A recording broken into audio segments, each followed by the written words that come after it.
Just 2 days after the death of his baby daughter, Delvin Nasution visits her grave for the first time.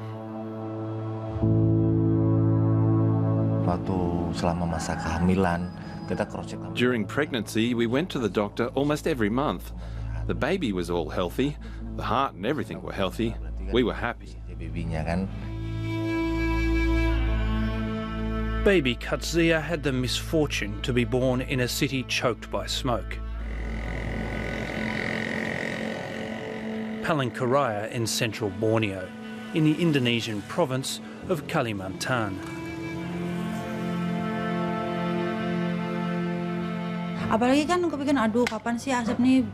The smoke was disturbing. I was always thinking, when will it stop? I didn't want to go out and smell the smoke, but it was getting thicker and coming inside the house.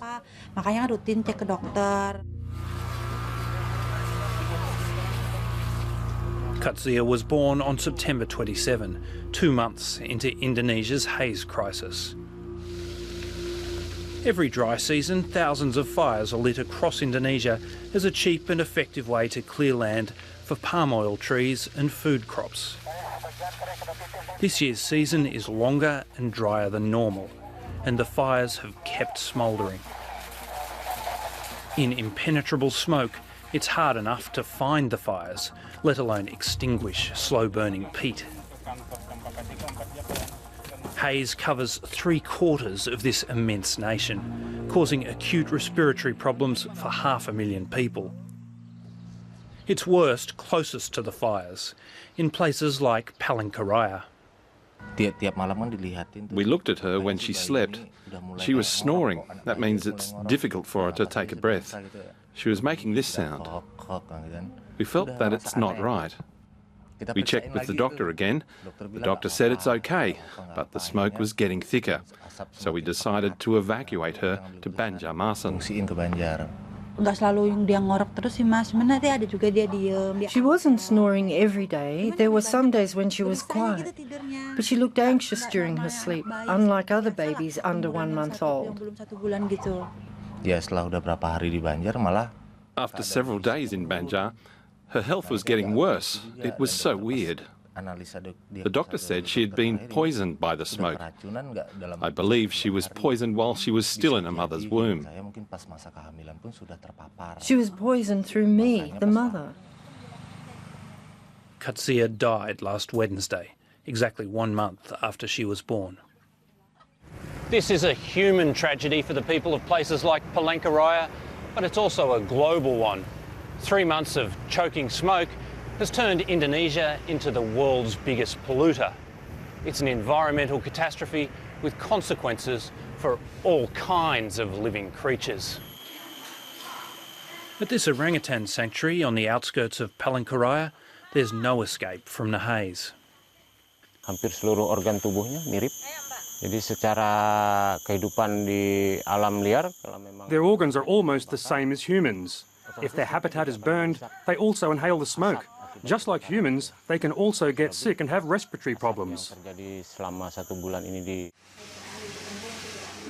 Sick orangutans receive the same treatment as smoke-affected humans, rest and rehydration.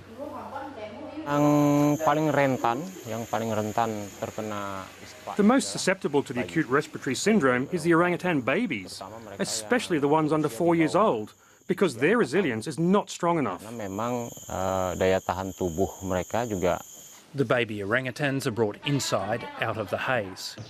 They're wearing nappies because of diarrhea brought on by smoke inhalation. Just like human babies, you can see the effects straight away. They get flu, cough, diarrhea. These are the lucky ones.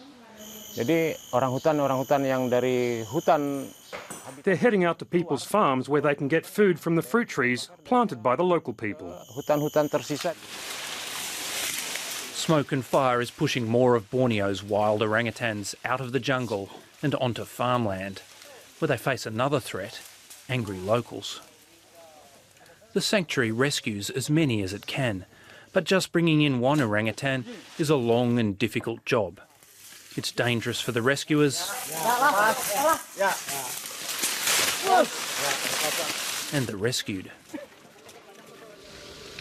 The only thing that will put out these fires is lots of rain. In parts of Indonesia, the rains have begun.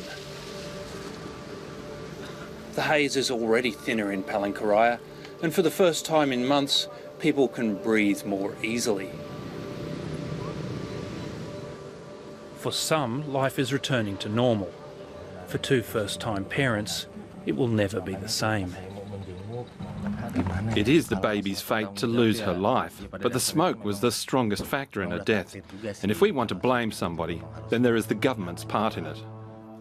Indonesia's president says he will overhaul the nation's loose land clearing laws and ban any new forestry or farming on peatland.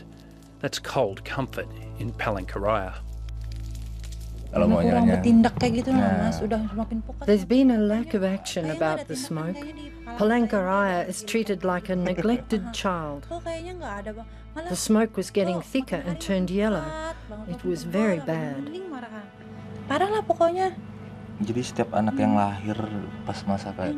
Every child who was born during the smoke, they couldn't be taken outside to feel the sun.